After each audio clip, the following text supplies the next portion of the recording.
Good morning, everybody who may or may not be viewing this. Good morning to you, even if you don't get my good morning to you.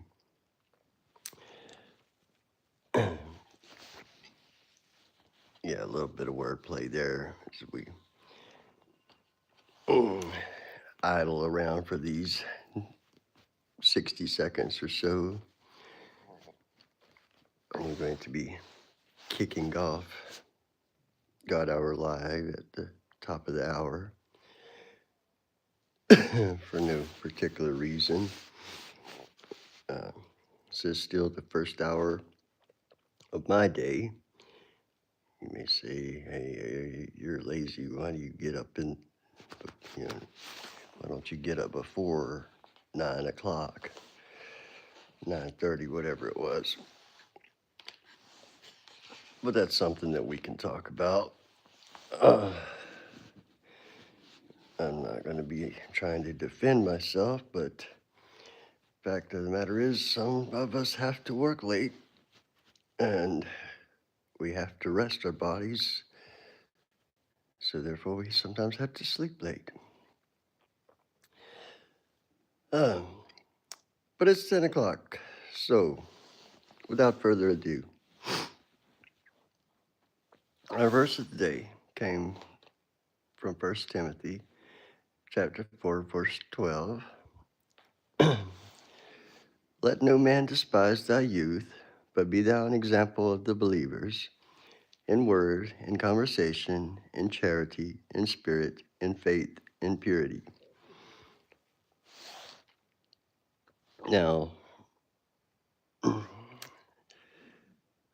I can personally say that in conversation, I've not been a great example of the believers because I've got a very dry, dark sense of humor. And if I were to be judged primarily or solely on things I've said, jokes I've made, I would probably come across as a very terrible person. Uh, and I have faults and fall short in all of the other categories as well. Morning song. Uh, now, let no man despise thy youth. That's an interesting phrase. Um, why would someone despise your youth? Uh, I think it's important that we actually look at the full chapter of 1 Timothy chapter 4 and kind of go from there. But speaking as an older person, and I roll my eyes because it's true. um, I can relate to disregarding youth, uh, assuming that they are naive and have nothing to teach sometimes in the past. Uh, on the other hand, the truth is often heard from the mouth of babes.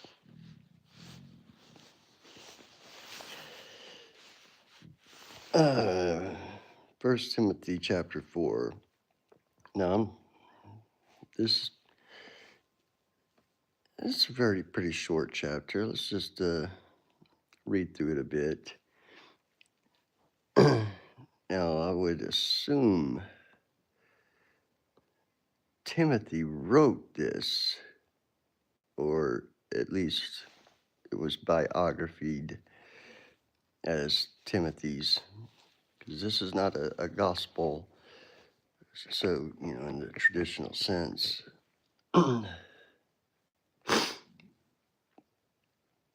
Forgive me, it's cold. not sick, I'm just chilly. um, I guess what I was wanting to allude to is most of the New Testament is written by Paul. I think all half the books plus one, something like that. 50 some odd percent was written by Paul, who was Timothy's godfather, so to speak, spiritual father, adopted father, something like that. Not of his flesh, but he saw him, Paul saw Timothy as his son. Um, Paul had no children that we're aware of. Uh, now, there's debate about whether or not he ever married. Uh, but I already did a special on Paul, so we're not going to go too much into Paul, or Saul, as he was also known, formerly known. But Timothy, I can't say I know a great deal about, as I always have to qualify. I'm not a preacher. I have no formal education in any religion beyond world religions in college, but honestly, I wasn't paying attention to anything in college except myself.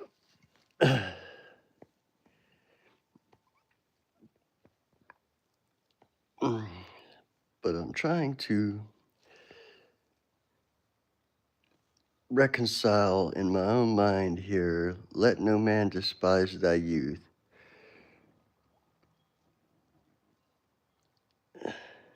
Well, if a man despises youth, I don't see how the youth is going to stop him from despising it. Maybe there's something in translation that's escaping English. Uh, Maybe it's more to the effect of let no man shame you for being young. But be thou an example of the believers is a great message to the youth. Not only in word and conversation and charity, but especially in spirit and faith and purity. Now, nothing makes me more optimistic for the fate of mankind than when I see a young man come into the shop and treat me and his elder, and yes, it sucks that I have to recognize myself as an elder to people nowadays. Uh, that many kids see me as an old man, uh, but many old men see me as a kid, so it is what it is. But when a young man comes in and calls me sir and treats me with respect, it gives me a renewed sense of hope for mankind in general. It lets me know that this young man, came from a good family, probably, uh, taught him to respect others, especially those older than himself. Because I have plenty of people come in that think I am their, I don't like to use the word slave, just for the simple context that it gets used in America, but uh, their personal robot, maybe something like that, is more politically correct. But we get young people that come in and say, give me this, give me that, show me this, show me where that is. Breaking in line in front of people uh, so that they can talk. Uh, you know, attempting to do these things in any case. They will usually get a sharp word of reproach from me for doing something to that effect. But be that as it may, it gives me great hope when I do see a young man come in and treat not just me, but everybody with respect, especially his elders. It's rare, but it happens.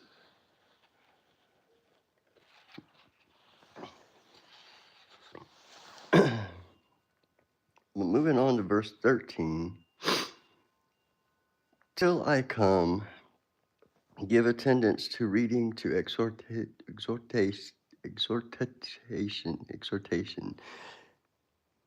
tricky, to doctrine. Now this is not, if you hear till I come in the New Testament, you might be thinking this is Jesus. No, this is not Jesus speaking. It's either Paul or Timothy, almost guaranteed, or someone ghost writing for them, so to speak.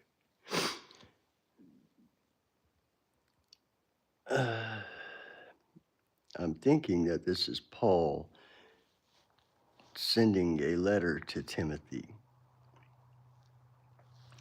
because Timothy was young. Paul's speaking to him. Let no man despise thy youth, but be an example. Sounds to me like personal dialogue to Timothy. Dialogue might not be the right word because we don't see the letter in return.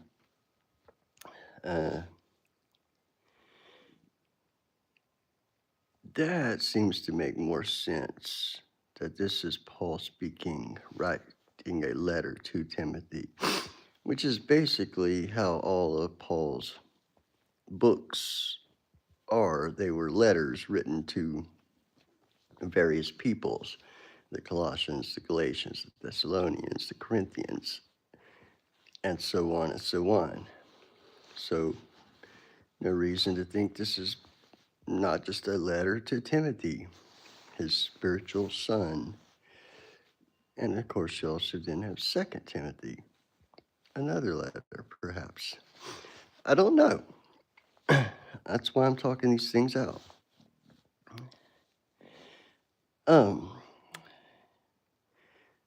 But that's that was our verse of the day, and not the main course, if you will, the meat and potatoes of God Our Life today. As we've been looking at the Gospel of John, and I want to stay with that, perhaps until the very end. Now, the interesting thing about the Gospels, they're basically the same. Well, 3 of them are basically the same, told from different perspectives. Matthew, Mark, and Luke. John is a little different. It's very unique as far as the 4 Gospels are concerned. Now, we're not going to go into the fact that there is actually a Gospel of Judas. Judas earned himself a place of shame, but I don't think that Judas is necessarily damned for what he did. Now, if you're not Christian, if you You know, I hate to be glib and say if you were born under a rock, but Judas betrayed Jesus, and depending on who you ask, sold him out for 30 pieces of silver, uh, marking him with a kiss. And when the soldiers came for Jesus, Judas told or showed them who to arrest by giving Jesus a kiss on the cheek. Some would say that he did it for the money, greed. Some would say that the devil just possessed him to do it. Some would say that Judas himself was the devil incarnate. I don't believe in any of that. I don't really see that's that needs answering. The fact is it happened, and actually it worked out to be a blessing for mankind. It fulfilled prophecy. Jesus told his disciples at the Last Supper that one of you will betray me. And I'm sure Jesus probably knew which one. I'm sure probably is a conflict of terms, but uh, Jesus was sharp enough to see the look on Judas's face when he said, "One of you will betray me." I'm sure he could pick up, because you can tell when someone is lying. They, there's a sixth sense, and it's very obvious a lot of times when someone is being deceptive. And some people are very good at it. But as we were in the book of John, chapter 4 yesterday, the woman of Samaria, we're going to move on to John chapter 5 today. And I'm referring back to the chat.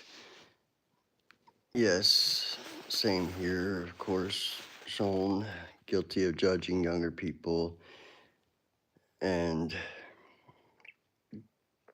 not giving any credibility to what they say, because I remember what I was like at their age and how I thought I knew everything, and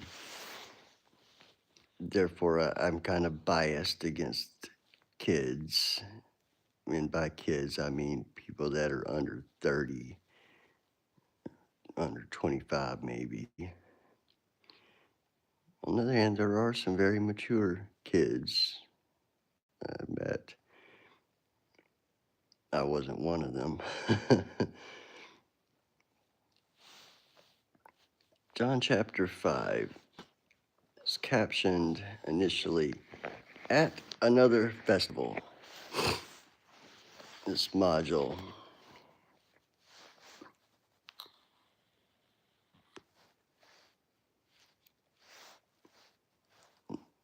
Speaking of being an old man, I think I got a little denture cream on my lip. It is what it is.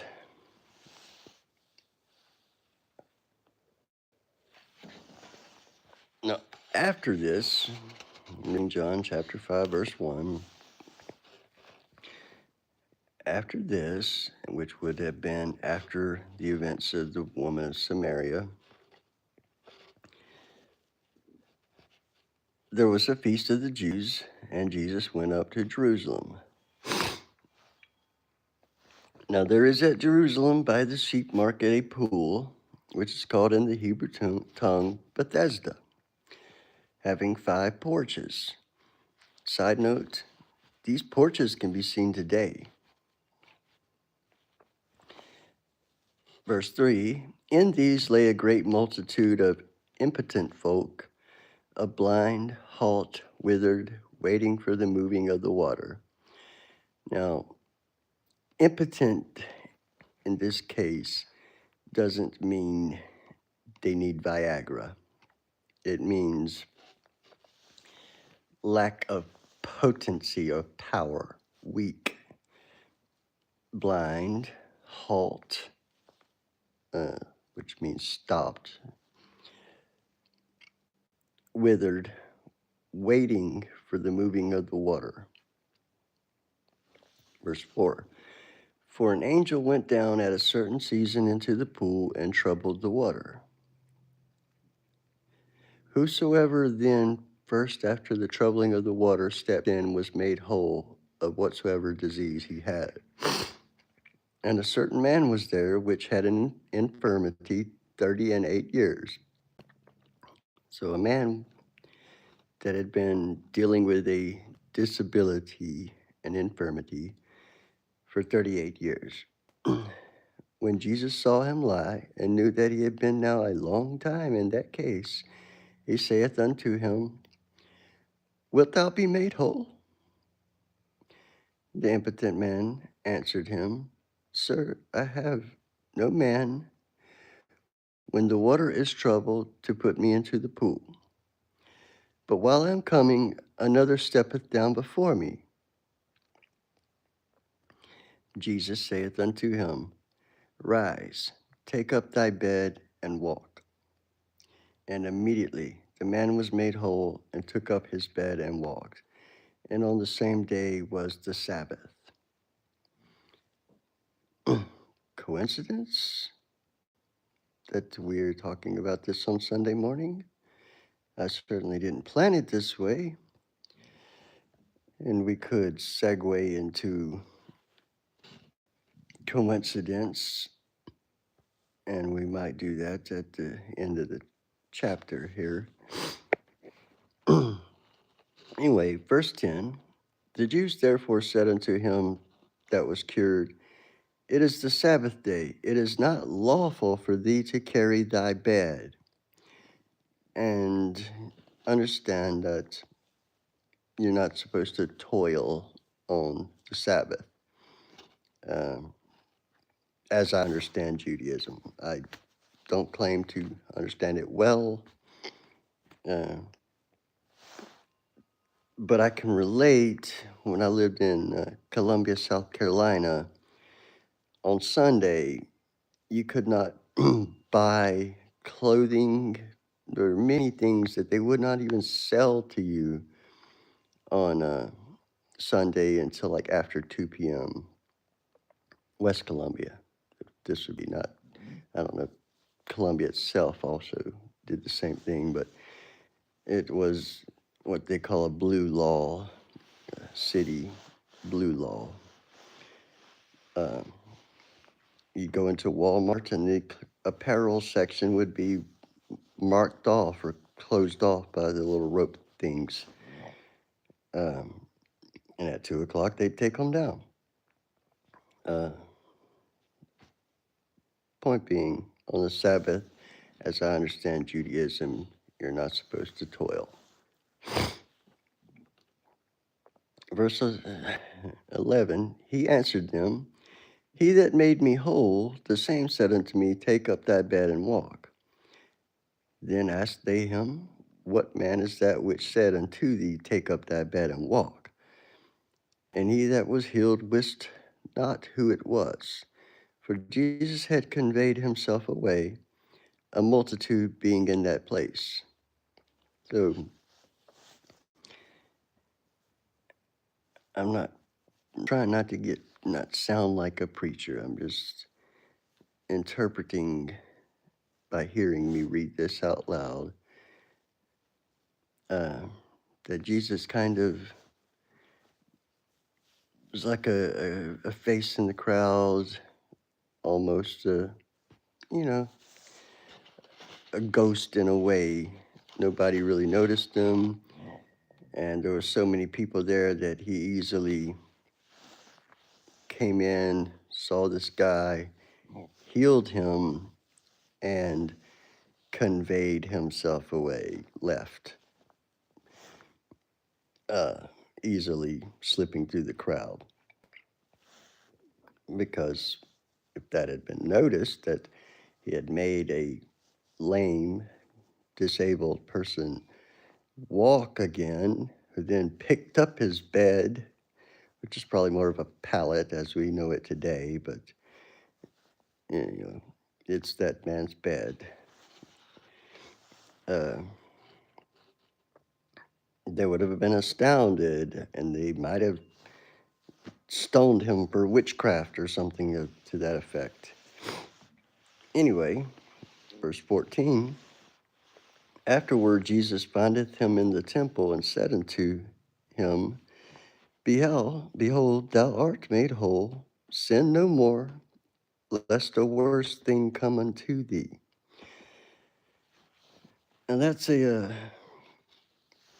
very important verse, and that's one that gets quoted a lot. In fact, as I appeared before a judge one time, he quoted that to me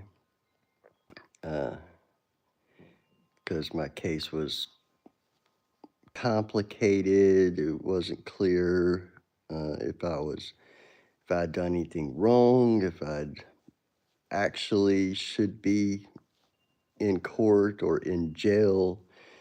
And the judge, thankfully, said, we're dismissing this, go and sin no more.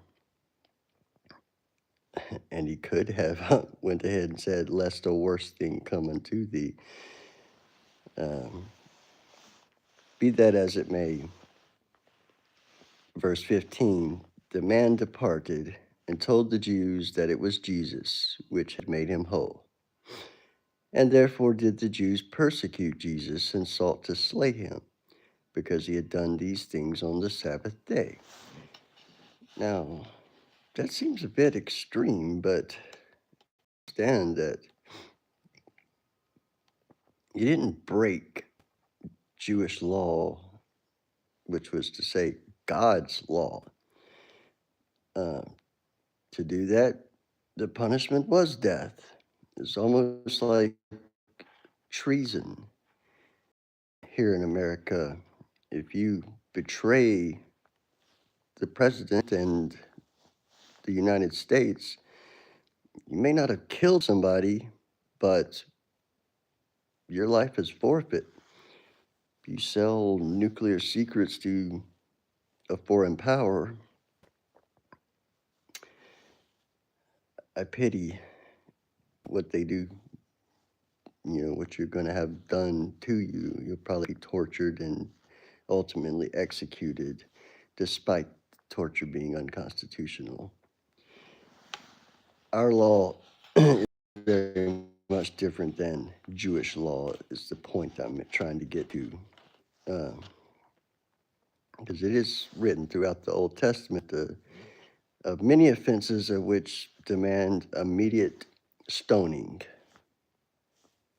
Throw rocks at this person until they die, even though they did something relatively innocuous by today's American standards.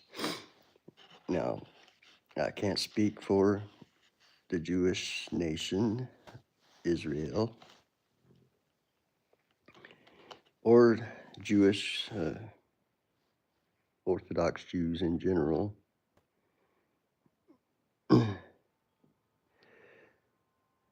Sorry, I had to look. Satan's enemy. Good morning, and welcome to God Hour.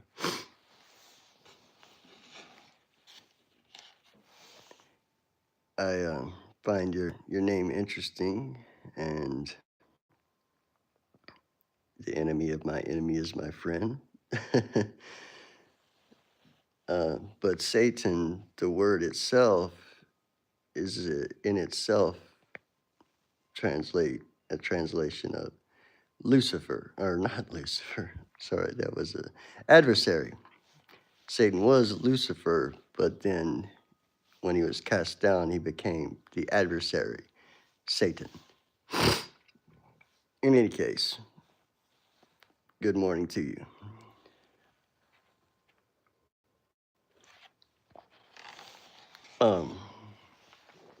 So there we were at verse 16,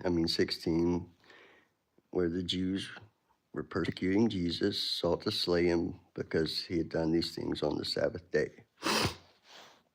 But Jesus answered them, My Father worketh hitherto, and I work. Therefore the Jews sought the more to kill him, because he not only had broken the Sabbath, but said also that God was his Father, making himself equal with God. Now, there's something to unpack there. Are we necessarily implicitly equal to our Father? That's one for the philosophers. My father was a very good man, but also a very bad man. I suppose in that respect, I am equal to my father. I don't think I deserve to be punished for the sins of my father, but that is kind of how it worked in at least ancient Jewish tradition, from what I understand. I wish I had a Jewish perspective, but here in rural Alabama, we don't run across many Jewish people, honestly. I know a couple. I dated a Jewish girl, like she actually could speak Hebrew and such, but sadly, I didn't think to ask any of these questions at that time. And this was in South Carolina, actually. Not something that I see a lot of around here. I don't even know that we have a temple in our capital, Montgomery. We do have some Catholic churches, but I can't think of any Jewish temples that I've ever seen here in Alabama. I'm sure there's some, especially, in the bigger cities like Birmingham and Huntsville and so on, but be that as it may, sorry, I dropped something here. Moving along, making himself equal with God, then answered Jesus and said unto them. Now here's a very long quote from Jesus, a very, very long one. One might even say a speech. So let me catch my breath. Verse 19, Then answered Jesus and said unto them, Verily, verily, I say unto you, the Son can do nothing of himself, but what he seeth the Father do. For what things soever he doeth, these also doeth the Son likewise. For the Father loveth the Son, and sheweth him all things that himself doeth, and he will shew him greater works than these, that ye may marvel. For as the Father raiseth up the dead, and quickeneth them, even so the Son quickeneth whom he will.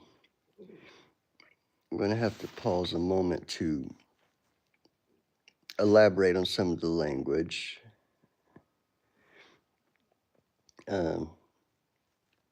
All of this, Father and Son, are capitalized, meaning Father being God, Son being Jesus.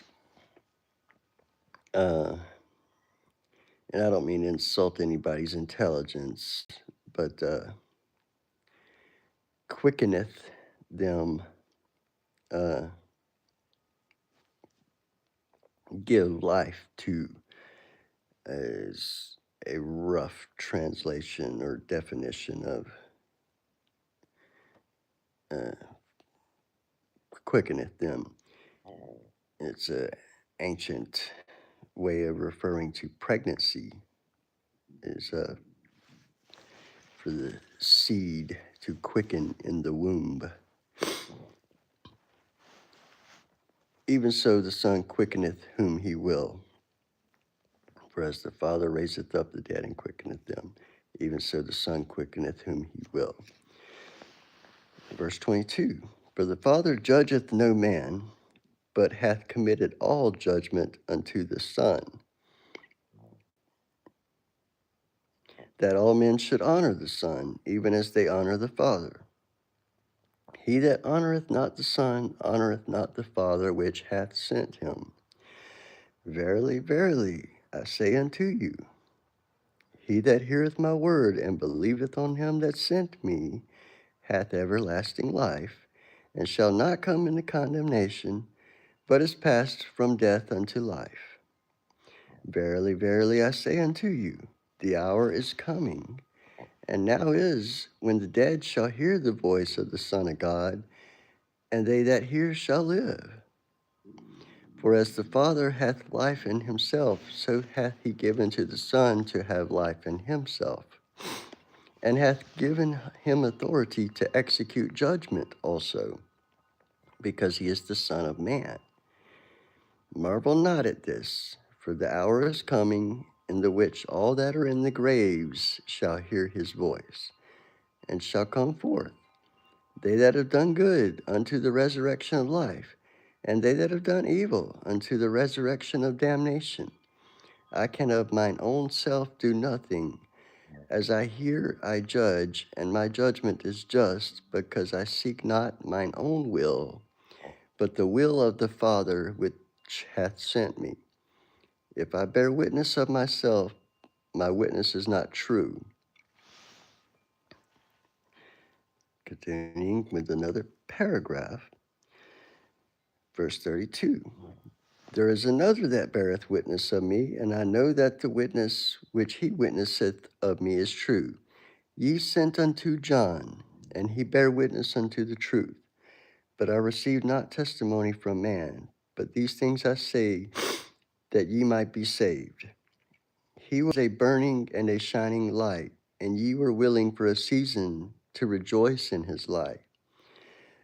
But I have greater witness than that of John, for the works which the Father hath given me to finish, the same works that I do, bear witness of me that the Father hath sent me. And the Father himself, which hath sent me, hath borne witness of me. Ye have neither heard his voice at any time, nor seen his shape, and ye have not his word abiding in you, for whom he has sent. Him ye believe not. Verse 39, search the scriptures, for in them ye think ye have eternal life, and they are they which testify of me. And ye will not come to me, that ye might have life. I receive not honor from men, but I know you, that ye have not the love of God in you. I am come in my Father's name, and ye receive me not. If another shall come in his own name, him you will receive. How can ye believe, which receive honor one of another, and seek not the honor that cometh from God only? Do not think that I will accuse you to the Father. There is one that accuseth you, even Moses, in whom ye trust. For had ye believed Moses, ye would have believed me, for he wrote me. But if ye believe not his writings, how shall ye believe my words? That's Jesus going off on these guys.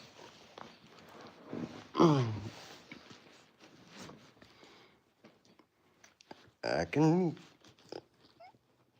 stand behind that.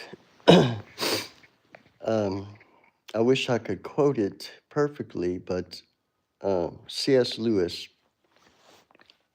outstanding author, basically said the same thing in a lot more words. To have faith in someone also stands to reason that you have faith in what they teach and what they do, and that you would try to follow their example. So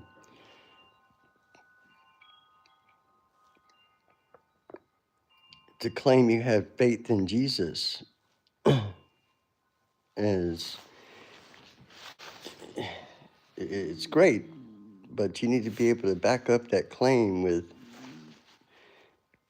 showing something Christian. Uh,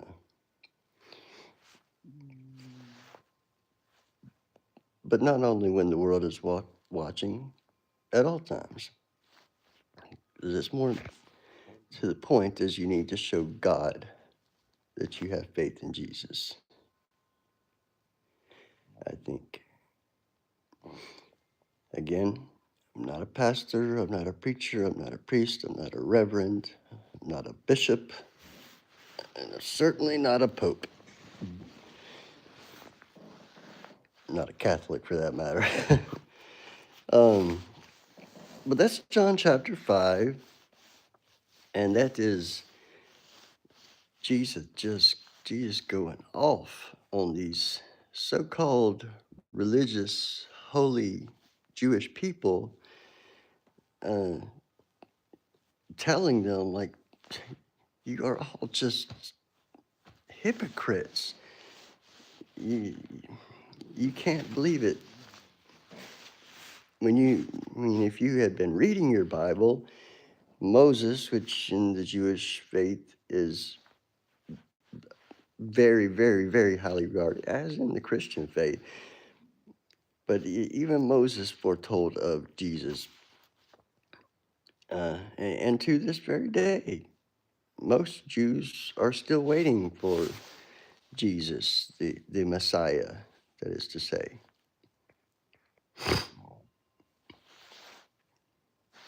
Um,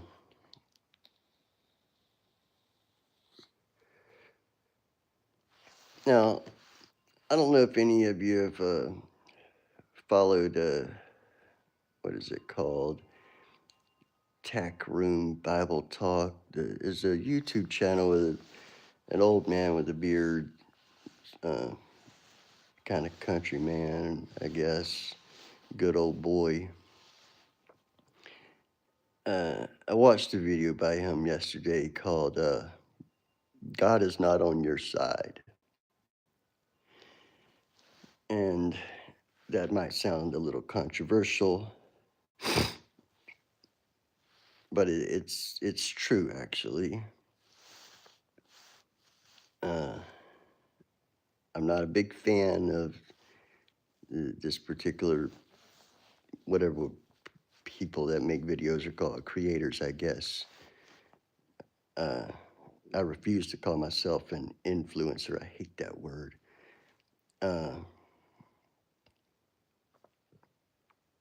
I also don't really care for creator, but whatever. Whatever we are. People that make videos. Yeah, hate is a strong word. And I hope you realize I'm using it in a hyperbolic state.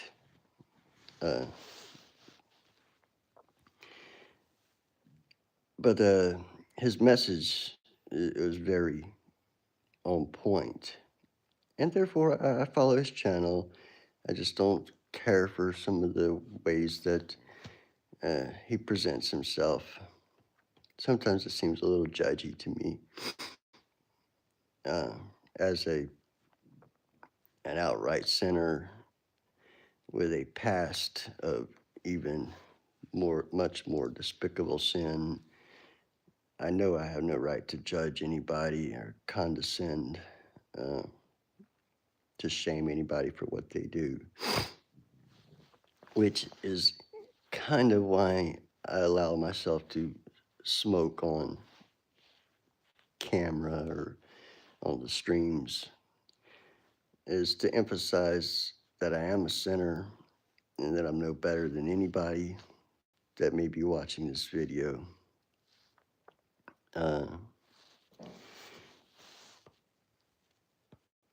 It's also not the greatest of my sins,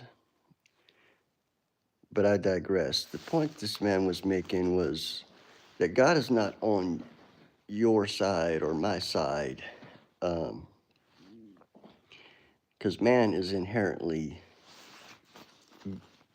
good and evil, but all men sin. God does not, and God does not take the side of sin.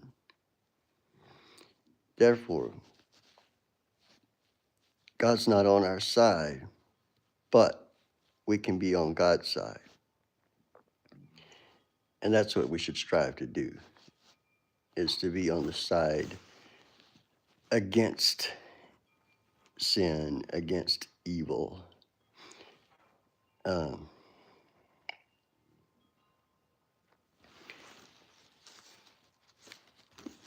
I'm reluctant to discuss something that I had come to theorize a long time ago, because it's kind of irrelevant at this point.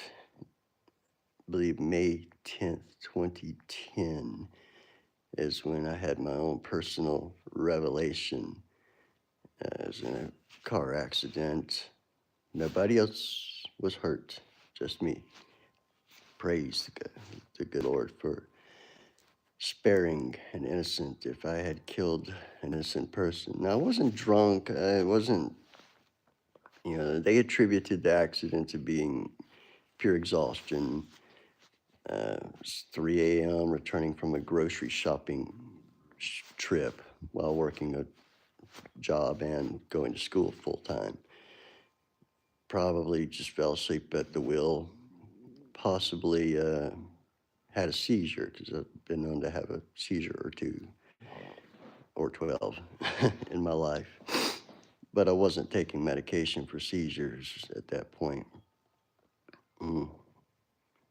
In any case, I got broken, like almost every single bone. One of every bone got broken.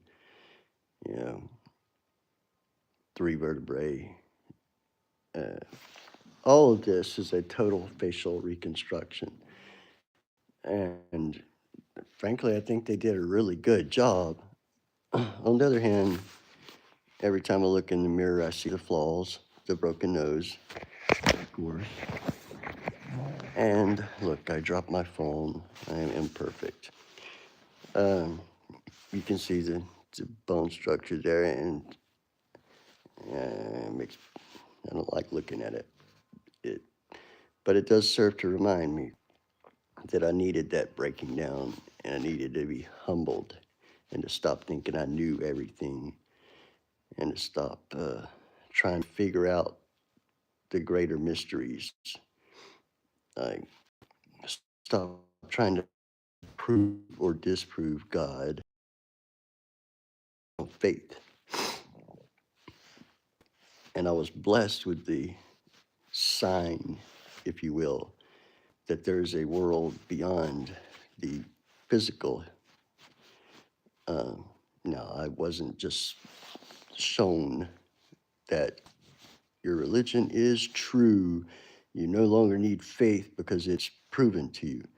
No, it didn't work that way. I was given a little bit, just a little hint that there's a world beyond death, a spiritual realm. I didn't go to heaven, I didn't go to hell, but I had an experience that was for me. For me to describe it is really kind of blasphemous, I guess. But that allowed me to confidently take that leap of faith. That as an IT person, a logic-minded, Boolean, true or false type person, was very difficult. Even being raised Christian, it was very hard to reconcile myself with Christianity. Uh, because science can use many tools to disprove things that are said in the Bible. I mean, take almost the entire. I'm not Satan. Simi. I want to call you Satan. I'd rather call you friend. Just the enemy of my enemy is my friend. Uh, that's a good point. And I'm not gonna share the whole thing.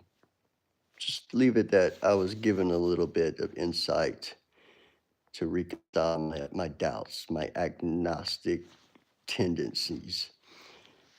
Uh, and I hope that everybody gets that at some point. A lot of my friends have told me that they've received similar events and tried to describe them to me. And I said much the same thing, is that that was meant for you. Keep it for yourself. Um, the world's either going to call you a lunatic for trying to share it, um, and even the people that don't think you're crazy are going to think that it was some kind of drug they had you under, or a dream, a vivid dream, lucid dream you had, uh, whatever. I hope all those that can't take that leap of faith without some kind of push, indicator, sign, if you will, receive that sign. Mm. But no, talking with God is a really good way to get that sign. Um, Satan's enemy, my friend. I'm looking at the chat now because I haven't been doing that a lot. I've been looking at the Bible. And I did read this part. Faith without works is death. Work out your own salvation, for it is God who worketh in you. Faith like two blades of scissors or two sides of a coin. You can't have one effectively without the other. I like that metaphor. Or would that be a simile? Or like, that would be considered a simile. But we can make it into a great metaphor as well. The flesh will judge flesh, but no man can judge another's soul. That's that's a great point. Uh, for God loveth justice, is written in Scripture.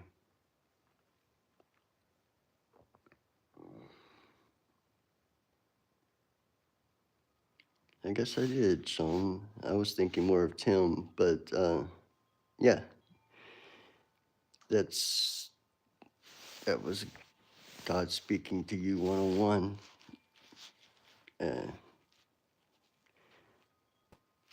Uh, I don't know if it's a sin per se to share what God told you, but it's much harder for someone else to understand because it becomes, there's degrees of separation, hearsay and rumor and interpretation. It's like that game of, what do we call it? Telephone.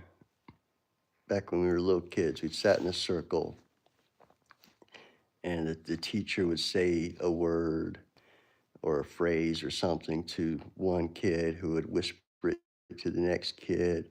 And by the time it got all the way around the circle, it became so distorted that it was nothing like the original word or message. Um,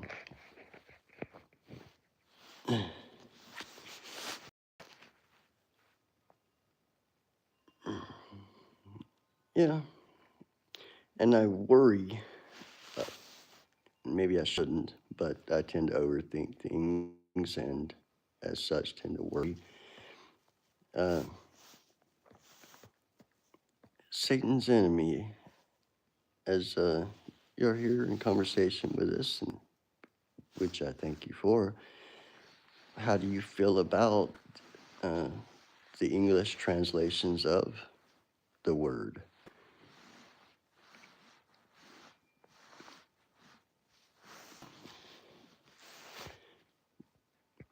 More bluntly, is there anything in any English translation, but particularly the King James, that you feel is mistranslated or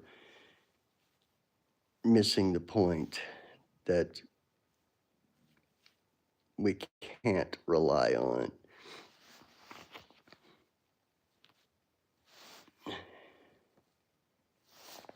I'm listening, reading, whatever.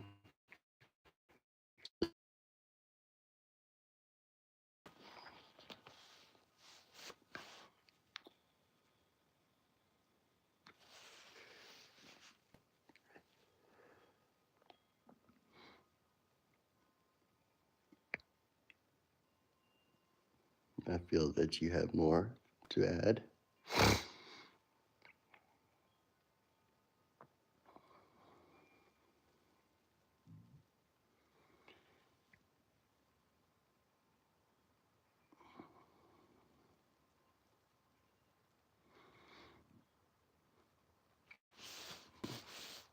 So, for any that might be unable to view the chat, I'm just going to read out loud as you type. The Bible can't be wrong. It's a personal experience, and everyone gets a different message. And this is where I, not being a pastor or anything like that, but I have sought guidance from pastors in this regard, is where discernment is really important. That you need to let the Holy Spirit help you understand the things that seem to contradict themselves.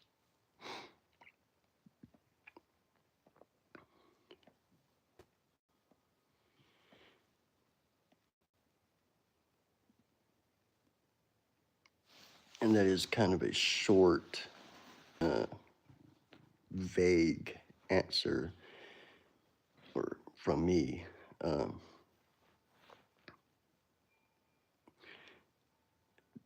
Discernment would be its own subject matter for an entire God hour. As my friend, I really hate to abbreviate by saying Satan, Satan's enemy. It's your personal relationship with Jesus and through prayer and study of your Bible. And that kind of leads me to a point, and I made this yesterday. It's not a new point by any means, but with it being a new year, I'm inundated with advertisements of reading the Bible in 1 year. 15 minutes a day and you will read the whole Bible. And I say, so what? Reading the whole Bible doesn't provide understanding of the Bible. Now, nothing wrong with spending 15 minutes with the Bible every day. I'd encourage everyone to do at least that. But spend more time in prayer. I mean, I can pray while I'm driving. I can't read the Bible while I'm driving safely. It would be very irresponsible of me. It would not be very Christian of me to be reading while driving. But I can pray while driving.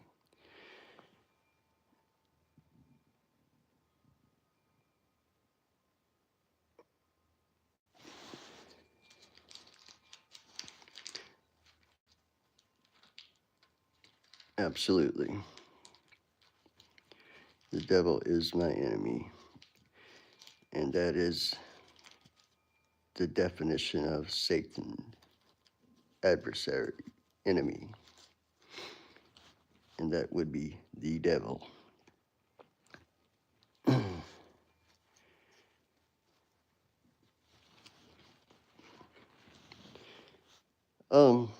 Well, we're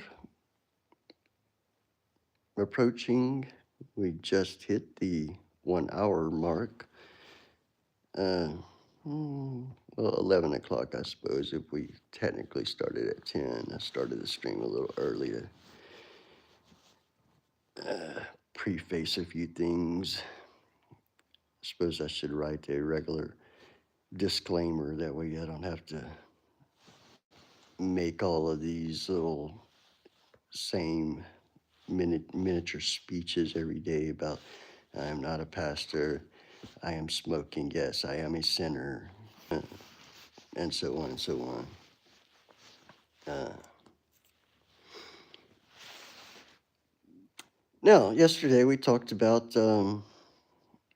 prayer requests. Now, God Hour has its email that is set up and functional, admin@godhour.org. I need to set something for an alias specifically for prayer requests, prayers at godhour.org or something. I could probably do that right now while it's in my mind. But there's no reason you can't post a prayer request right here in the chat as well. But if you prefer it remain private, just reach out to me. And if you're comfortable with me sharing it with the supporters, as in, no, you probably only seen me on camera, and I pity you for that. But God Hour has supporters here in my real life.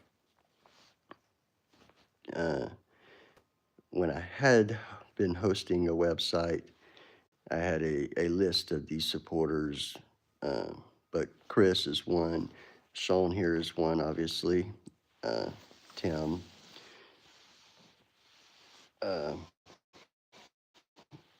But actually, God Hour's been going on longer than I've known Sean or Tim, but not so regularly.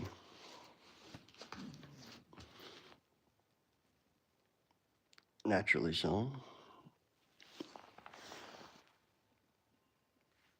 And somebody made a very great prayer request the other day. Is pray for humanity, because humanity is lost its way.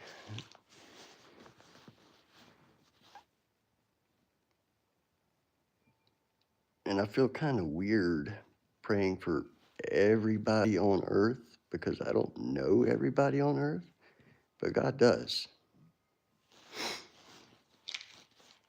So I suppose there's nothing wrong about praying for everybody.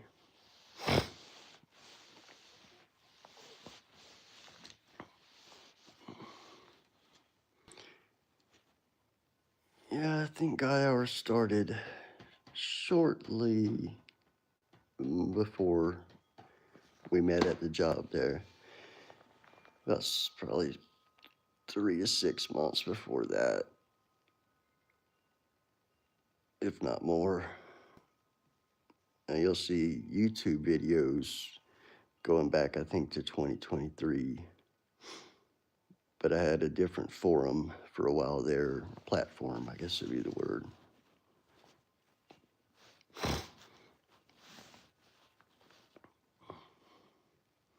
That's an interesting philosophical question.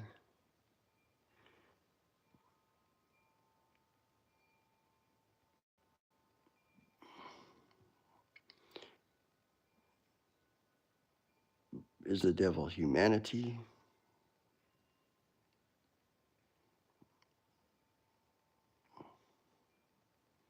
No, it's a good question, actually. Um, I once asked a pastor, uh, does God hate Satan? Does God hate who was his chief musician, chief angel? My pastor responded, yes, he hates the devil. And I said, I thought God was pure love. Why does he hate? How can he hate? Um,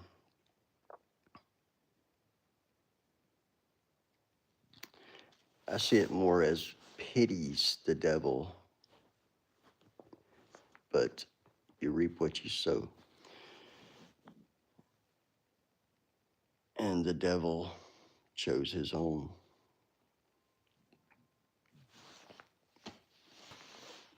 destiny, if you will.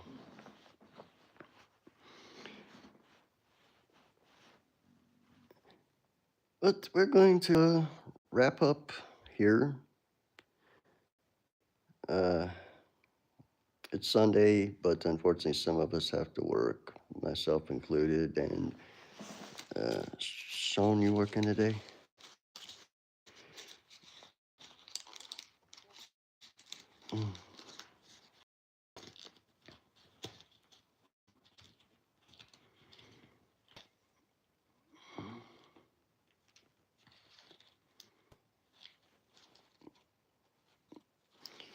Mm. Oh, lucky you.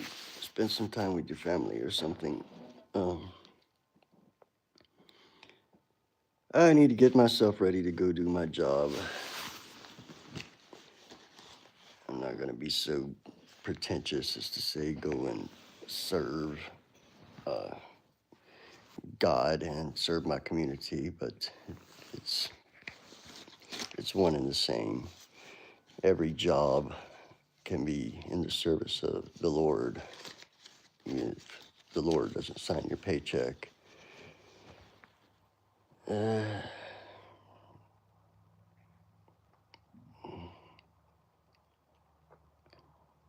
Thank you. I need your prayers. We all, as humans, need prayers. In any case, thank you all for checking this out, whether live or at a later time. It's good to have you join us, my friend, Satan's enemy, and hope to see you guys in the morning for God Hour Live. Won't be a Sunday edition, obviously, but this is a daily thing. So God bless you all. Have a great day, and I hope to see you soon.